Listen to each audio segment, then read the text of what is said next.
ዶክተር ናታን ወንዶሰን እባላለሁ የአጥንት ስፔሻሊስት ነኝ በጥቁር አንበሳ ሆስፒታል ነው የምሰራው የህፃናት ስብራት በጣም የተለመደ ነው ለየት የሚያደርገው ነገር ምንድነው የህፃናትን ስብራት አጥንታቸው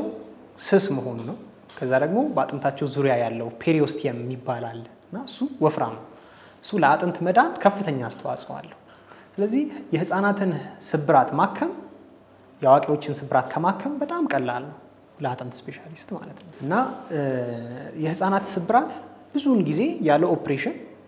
በማቃናትና በአግባቡ ትክክለኛ ህክምና በመስጠት ይድናሉ አንዳንዶቹ ብቻ ናቸው ኦፕሬሽን የሚፈልጉት ነገር ግን በተለምዶ ብዙ ጊዜ ልክ ባልሆኑ ሰዎች በየሰፈሩ በሚገኙ ወጌሻዎች ወዘተ ሄደው ላልተፈለገ ጠንቅ ይዳረጋሉ ማለት ነው ህፃናት ብዙ ጊዜ አሁን ለምሳሌ ከክርን በላይ ያለ ስብራት አለ ሱፕራኮንዲላር ፍራክቸር የሚባለው እና ይሄ ስብራት ህፃናት ላይ በጣም ኮመን ነው ምንድነው ስብራት ሲያጋጥም የሚሆነው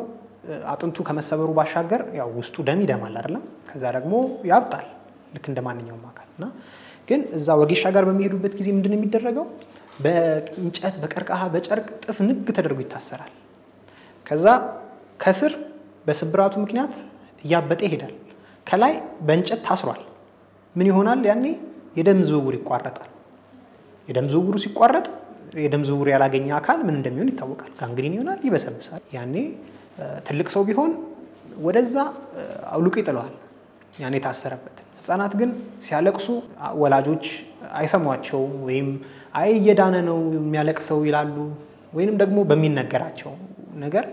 አይ ሐኪም ቤት እንዳትወስዱት የፈለገ ቢሆን እጃቸው ይቆረጣል ይባላሉ ከዛ በኋላ ወደ ህክምና ቦታ ከዘገየ በኋላ ሲመጡ ጠቁሮ በስብሶ ነው የሚመጡት እና እንደተባለው እጃቸውን ሊያወጡ ይችላሉ ያው ህይወት ከሚያጡ በሚል ማለት ነው ስለዚህ ለእንደነት ጠንቅ እንዳይደርስ የህፃናት ስብራት ቀላል እንደመሆኑ መጠን በአግባቡ